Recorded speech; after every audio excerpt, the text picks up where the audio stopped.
Om Jai Swaha Mata. Now, with respect to dharma, what is dharma? We can take dharma in different forms, different ways. I have defined dharma to be the inmost constitution by which a person is supposed to live. Dharma is the inmost constitution by which a person is supposed to live. And if we understand inmost constitution, it will imply each individual understanding what he or she needs to do to live the life that we are taught to live so we can go forward successfully. And dharma is a very, very important term. I will not use too much time to elaborate upon it. Just reflect. Ramayana says, Dharma te virati, yoga te jnana, jnana moksha par virbakhana. Dharma, maintained properly, will bring into our lives virati, this passion, which is a necessary condition for perfection spiritually. No one can go to any higher levels without virati, vairagya. And that comes as a result of dharma, the maintenance of dharma. But if we are to refuel dharma, then what it means that each of us, from one perspective, need to look at ourselves and see, are we living the kind of lives that we are supposed to? Each person fits into society in different capacities. A young man, as a son, a friend, a brother, a worker, a husband, whatever have you, different relationships. In each relationship, we have certain duties, obligations to carry out, to fulfill. The sum total of all these adds up to our dharma. So understand what dharma is. Dharma is not only Indian arrival day, put on shalwar, put on dhoti and parade. That is one aspect of it. Dharma is more than that. This is why I said, dharma is living the life. Understanding what our duties and responsibilities are and try to maintain them to the best of our abilities. As you heard, the four fundamental pillars of Hinduism, Satyam, Saucham, Daya and Dan. Each person needs to analyze these four and live them to the fullest. This is dharma. So if we are to refuel the lamp of dharma, somewhere I'm getting the feeling that we believe that the fuel is running low.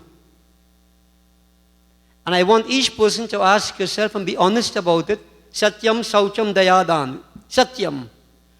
Have I always been maintaining my dharma to the fullest? Have I failed at any point in time? Am I doing what I am supposed to at all times? Now, to my mind, I don't want to be judgmental. I can speak for myself. And I accept openly that I have not always maintained dharma to the fullest. I use my example that perhaps Panagyandev, Panabalaram, past principles, no Panatishwar will understand. When I taught at Movalavantil, many times I ducked the classes. I had bar classes after lunch. I ducked them, meaning, you know what? I didn't go to the class. I ran away. But I collect my salary at the end of the month. Is that dharma? Now, you notice what I am saying here? I am standing here as your spiritual head, and I am confessing that I have not maintained my dharma to the fullest. Are you prepared to do that? The first step is to accept your weakness and then correct it. None of us is perfect. And we need to be very honest with ourselves. Because remember, as I said, dharma is the inmost constitution by which we are supposed to live. I have my conscience to live with. So too you. And you have heard me say, this fellow they call Chitragupta, who records everything. And when that confronts us, he confronts us. Chitragupta is the recording ability of our minds. We can't escape ourselves. So, for a start, to refuel dharma, I'm asking that each of us look at ourselves closely, critically, dispassionately. Look into the mirror of spirituality. And if there's deviant behavior, make corrections. It is to my benefit. Now, here it said Dharma deep, the light of Dharma. I'm aware of a fact that Ramayana tells us a flame can be blown out easily. But a gem had its own effulgence. Nothing could blow it out. So what I'm saying, what I'm asking for, is that instead of at some point talking of Dharma deep, let us become the embodiment of Dharma. So we are self-effulgent. That brilliance emanates out of us. We don't depend on a flame and nothing could blow it out. No breeze, no hurricane, nothing could blow out the reflection, the brilliance of a gem. It can blow out a flame. So as we continue the process, I am asking that we make ourselves into gems. So that there is self-effulgence, a brilliance that comes about because of Dharma that I maintain, that you maintain. So this is in a personal way. I want to put that to you. Now, the ancestors came 100 years ago, and they brought with them the various practices and the scripted, all these things we have been hearing year after year ad nauseum. If you come to this perspective now, how am I going to refuel Dharma? Many people say that the traditions must be maintained. I say yes. But what are the traditions? There are many traditions that took place in India that our ancestors brought with them. They are not any longer relevant to time, place, and circumstances. And notice the term I am using, time, place, and circumstances. Our scriptures tell us everything is governed by time, place, and circumstances. So whereas in India, somebody dies, they tell you, drink cow urine. You wouldn't do that in Trinidad. Would you? Now, there are certain changes we need to make. And many people stand up very proudly and say, I believe in tradition, and I'm not going to change anything because this is my tradition. And I want to say to you, if you understand the concept, you make adjustment to the practices.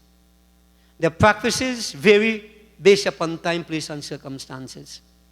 So what can be done in India based upon their socio-economic, cultural, whatever experiences, in Trinidad, they may vary. New York, they will vary. Canada, they will vary. Time, place, and circumstances. So, we need to look at some important principles, some important practices that took place way back in the past, even when our ancestors came here, and try to analyze their relevance. And to my mind, this is also refueling that lamp of Dharma. Meaning what? I stand firm on the principle. I have received a body of laws, a body of practices, certain values, etc. What I need to do presently, enhance them, well, maintain them. I try as much as possible, based upon time, place, circumstances. I enhance them if possible. And this is what I call the refueling process, to preserve the principles, pass them on to the next generation. And right now, as Hindus, and I speak now as Hindus, we are faced with certain challenges. So some of the issues I want you to reflect upon. Some of the issues. We understand that each person's life, physical, social, spiritual, cultural, moral, mental, we all function in these angles, so to speak. We all are impacted upon by our scriptural teachings, the values we have been handed down, the laws of the land. The laws of the land. Now we have to reconcile many of these things together.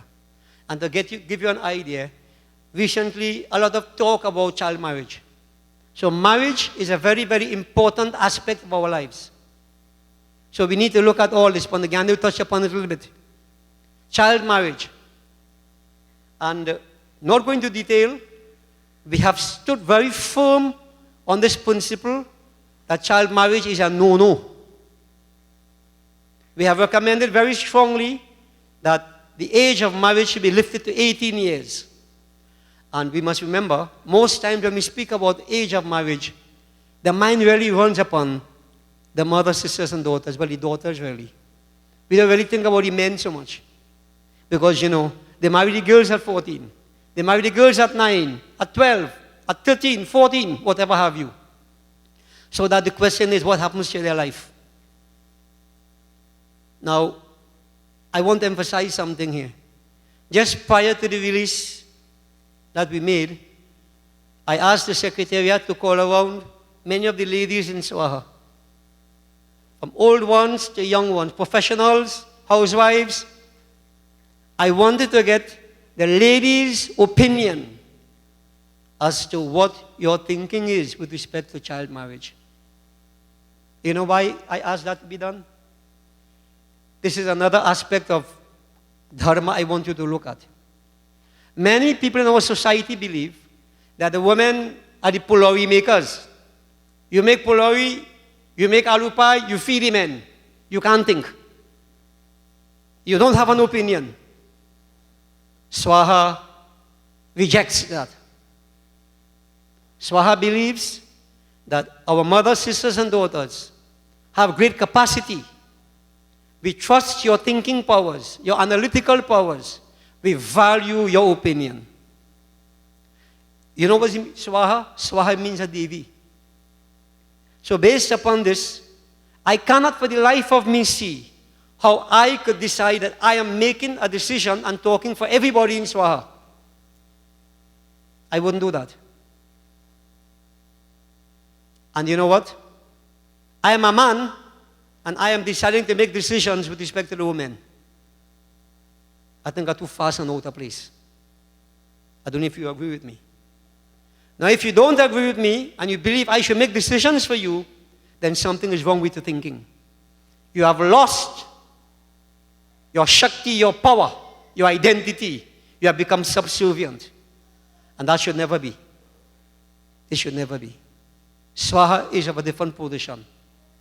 We believe we need to discuss with you, and in discussion with you, getting feedback from you, 100% of people polled, 100%, everybody said, lift the age. Lift the age. Some said 16, most say 18, some say even 22. So that when we heard that, I was on very solid ground that I can make a statement that Swaha believes, not me. It is my opinion also. But I can't impose my opinion on anybody and make it a Swaha's opinion. It is downright dishonest to do that. And any leader who does that, he is dishonest. You have to be careful of such. He's not a leader, he's a dictator. This is the age of consultation. So, the first point, child marriage, we all agreed with it. That we should lift the age. We recommend that it's up to the government to change the Marriage Act, which was enacted since 1923. And the other factors that will affect the pundits, we are going to deal with that because these things affect the pundits. But as Swaha, we have taken a stance. Now I want to put it to the ladies again. In ancient tradition, widows were no-no. Even up to now. Where there is a wedding, they want to purchase, you have to get 5 ladies who are married, whose husbands are alive. If a lady's husband is dead, you stay out, stay out. You're no good.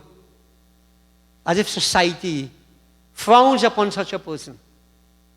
Now I'm asking you, I'm making no pronouncement on it. Do you think that is right? Do you think that is right? If a widow wants to remarry, can she? Should she? And if she wants to remarry, can she put sindoor again? Can she put sindoor again? Now, bearing in mind that a Hindu marriage is not sanctioned until sindoor is put. So if she gets married again, put sindoor or not to put sindoor? Now, these are issues confronting us right now. It may not be too relevant to some people, but don't forget what the empires you immediate, We can meet you in time to come. And then we have divorcees. Now, mind you, widowers, no question about men. Wife dead, married 100 times again. Put sindur for anybody you want. But when the woman, husbands die, husband is dead, then what happened? She's in a problem. As a matter of fact, Garu Puran tells us, the practice was in India. Talking about tradition. They had to burn themselves. We don't subscribe to that in Trinidad at all. So we look at the practices. And if you notice, the kind of situation the women are put under. I'm focusing on the mothers, sisters, and daughters here. So you come to the divorcee. She has divorced, husband gone because whatever. She wants to remarry. Certain religions say, no remarriage for divorcees. What is Hindu's position? Many have remarried. And the question is again, can they put sindur? Sindur is the important part of Hindu marriage. The ancestors, if you look at ZTV, and you see all these people fighting for the Mangal Sutra, and they put sindur. One story, he fell by mistake or out of wickedness. He pelted away the sindur. Sindur fell on the girl's head. And so he married her, because he put sindur. And now she held on to that. I'm not going to let go of that. He is my husband, because from his hand the sindur came on my head. Now, all this tradition. Do we hold on to this so rigidly? Should we? I want to think. Now, there are some questions that we are faced with. And this is all part of dharma. These are not old talk. These are issues now. And I'm putting these to you because in due course, I'm going to make arrangements to come to you for a response, what you think. Everybody. If you don't make an input, then it's your loss. But we're asking you because we have confidence in you. Question is going to arise. Same-sex marriage. Many of us don't want to touch upon this at all. Homosexuality, lesbianism. Politically, it might be a good thing. The politicians may say, yes, let man marry man, woman marry man. Are we going to accept that? What is our position on that? Bearing in mind that certain people are born with certain attitudes, we can't help that. But are we going to give in to this? Question is, why are they getting married? What equality are they looking for? Is it something sexual? Or is it something based upon job? You are being discriminated at job, whatever it may be. What is it? You have to ask questions. And let me tell you something, devotees, ladies and gentlemen. You know what? Sometimes don't be surprised within your own family. Somebody is like this. So don't think this is irrelevant. I am confronted by this regularly. We have to make decisions. Same-sex marriage. What is our position? Swaha's position on that. The wedding ceremony itself. But we can't elaborate upon that. I have decided, if I get the consent of the mandal, to also do a book on wedding. Because when I look at what is happening in wedding today, thali and lota, long ago, people used that as utensils. What people do with thali and lota today? Long lineup, puja pao. Thali and lota, when they finish, they try to sell it somewhere. Gotavi Imli, I have made this point. Gotavi Imli, mother have to sit down and bite mango leaf. And Imli means tamon, where you bite in mango leaf. So I keep saying you're getting mango for tamon right there. You don't know why you're doing it. You have to get a mamu. Sometimes no mamu. You have to buy a mamu. A lot of different, you see, all these ceremonies came out of India and they had their genesis based upon nuclear family that existed. Nuclear family. The social condition that existed. Now we are in a different circumstance. Are we going to go the same way? And are we going to subscribe to the view, people like the 3-day fete. Baba, they like the 3-day fete. Let me do it. Because you like it. I had a case of where one of my goddaughters had 3 children living away. She came back to Trinidad, wanted to do a full wedding. Hardi and everything else. I say, not me. Never get another upon it. I'm not going to make a mockery of what we do. So you see, wedding ceremony also we need to look at very, very closely. Nice to dress up on all these things, but what about the real value of the ceremonies we carry out? We go on to abortion. Topical issue. What is Hindus' position on abortion? What is Swaha's position? Now, many people wish to do research. Some say, if the mother's life is endangered, do the abortion, pro-life. Others say, no. Questions asked. At what point in time does the soul come into the body? Now, let me tell you something. I have done some research and I looked up quite a few different books. And every book says something different. Which one are you going to take? Panagyandev told me he saw, they say 6 weeks, the soul comes into the body. Another one say, science say 3 months, 4 months, then it begins to show life. So the embryo becomes a fetus. Some say 7 months, science. Right? Some of our scriptures. One particular scripture say from the point of conception, that soul is within that embryo. Which opinion are we going to take? Then some say, if there is rape, you can do abortion. What kind of rape? Statutory rape? Recently there was a case of a young girl, two young girls with aged man, alleged allegations. Suppose something were to happen there. Some people say, marry the girl to the man. This is why one of the arguments for child marriage. The man is already married with 2 children. Who are you going to marry the child to? And then, suppose this child becomes pregnant. What are we going to do? Some people say, this is like statutory rape, do the abortion.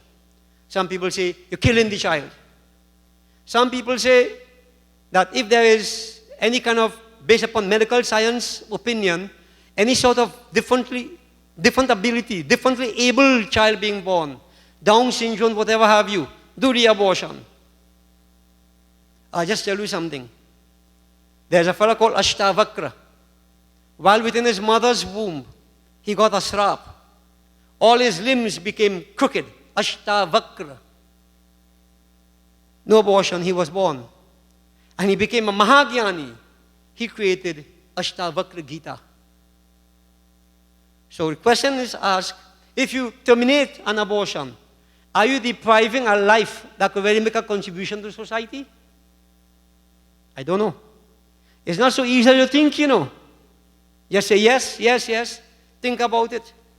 And as a matter of fact, some of the opinions is that to do the abortion is committing murder. So you have to think. Hindus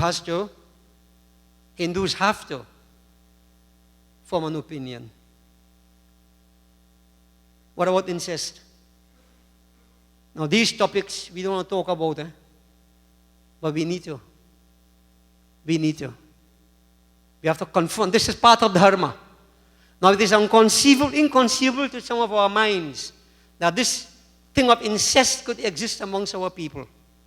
But you bet anything, it exists, and it exists a lot. Now you know what? I just want to draw your mind to something. You see, in Ramayana, Shri Puran, we have Brahma, the creator. Now, I am not saying this happened historically, but the concept. Brahma looked at his daughter with lustful eyes. Brahma had 4 heads. And by mere fact doing that, he lost one of his head. He paid the penalty for it. And when you look at all this, respect to our mothers, sisters, and daughters, what Sri Ram said to Bali. When Bali asked, what wrong did I do, O Lord? What Bali said, what Sri Ram said. Anybody who looks with lustful eyes, just looks with lustful eyes, right? One's daughter-in-law, he put it like this, one's daughter-in-law, his sister, his younger brother's wife, he should treat all of them like his daughter. Like his daughter. then how can somebody have illicit relationship with your daughter? And if out of that pregnancy takes place, what do we do? Now that can be dharma. Can it be? That's not dharma. And I keep saying, don't tell me this does not happen. As a matter of fact, there's some with sick minds, you know what they say? If I plant a garden, I have to smell the flowers first. Disgusting, isn't it? Amongst our people. What are we going to do about that? What is our position? Sri Ram said, anybody who behaves in such a way is fit to be killed. No mercy. Now if you were to kill people, so you wanted them dead already because of what is happening. I want you to reflect upon all this. Don't turn a blind eye to this and deaf ear to this. These are pressing issues. If we need to refuel the lamp of dharma, we need to pay some attention to and come to some consensus. What about ganja? The decriminalization of ganja. Yeah? Many amongst our people smoke ganja. Dam maro dam. Hit dam and get bum.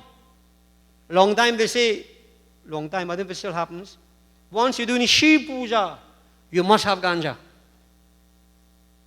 I could remember my father sent me to do a puja in Bamboo Settlement. I won't tell you exactly where. And I was about 19 years then. I did all my puja and so on. And then when I finished, the fellow looked at me. He said, Pandit, we use everything. I said, what boy? I use everything, check. He said, nah, we use it. I have good stuff. And in dhoti, you lose the dhoti, so he took out so much. Well, first time I seen ganja in my life. Well, good stuff. He said, Baba, have the thing. What to do with it? Bet Baba didn't know either. I didn't know what to do. So I decided that the best thing to do is to do Havan with it. So I told him, Om Namah Shivaya Swaha. And he offered it in the fire. Fire blazing, Havan finished already. And when the ganja started burning, things started to take me and all too. I and all started to laugh all how. He felt good. Puja finished. Puja finished. Do we subscribe to that view? That we have to have ganja? My brothers will all remember, we grew up amongst all this. I can't put my head on a block, but I feel sure that nobody ever smoked ganja. I'd like to believe so. All right? But are we going to support the decriminalization of ganja? Now, many people have experiences with families smoking ganja. What happened to them? Many may say, like Lord Shiva thing. Many may say it's for medicine. Different arguments. What is our position? What do we think of it? What do we think of it? Now, we can go on and on. But I'm putting to you certain issues which I believe that we need to focus upon at this point in time. And members of Swaha, I'm asking you to give it your best shot. Don't allow laziness, lack of concern, or any such negativity to prevent you from analyzing. Because believe me, these things are hitting closer and closer to home. And everybody has to be part of our decision making. There are many, many other things we can speak about. But I want to leave it here. My firm belief is that the ancestors have lived, they have struggled, they have maintained all the practices and so on, the principles, as they call them. We are here at this point in time. Now, we need to refuel this lamp of dharma. What direction our dharma must take? And these are the issues, not the puja, not these, simple practices we carry out all the time. We make adjustments to them. But real principles that govern our lives, we need to look at these very, very closely. Because who knows? Who knows? The person that you may be helping out here could be your own child, could be your own grandchild. You have to make decisions. And Swaha, as a forward-thinking organization, notice what I'm asking you to do. Don't sit back and say, let it be. Let's assert ourselves. Let's position ourselves. Let's become influential people in decision-making in our country. Don't swallow hook, line, and sink what somebody else is pushing down our throat. And I'm asking you, do not disappoint me. I have confidence in our people. We have some of the most brilliant people in Swaha. And in all fields of endeavor, most brilliant. And I'm asking you, let's put our heads together. our minds together, our intellects together, and focus upon where we need to go as we refuel the lamp of Dharma. Having said so, I want to wish everybody happy Hindu Arrival Day from Panagandhu's perspective. And if what I have said to you was a bit too heavy and make you lose the sense of enjoyment, let me apologize. But to me, the state that we are, direction we are going in, I don't think we have too much time for enjoyment. We need to buck up right now and, get this lamp of Dharma refueled so we can go forward brightly. And importantly, prepare for the next generation. Bole Shri Swaha Mata ki. Om Jai Swaha Mata, Maya Jai Swaha Mata, तुम अग्नि की शक्ति, तुम अग्नि की शक्ति.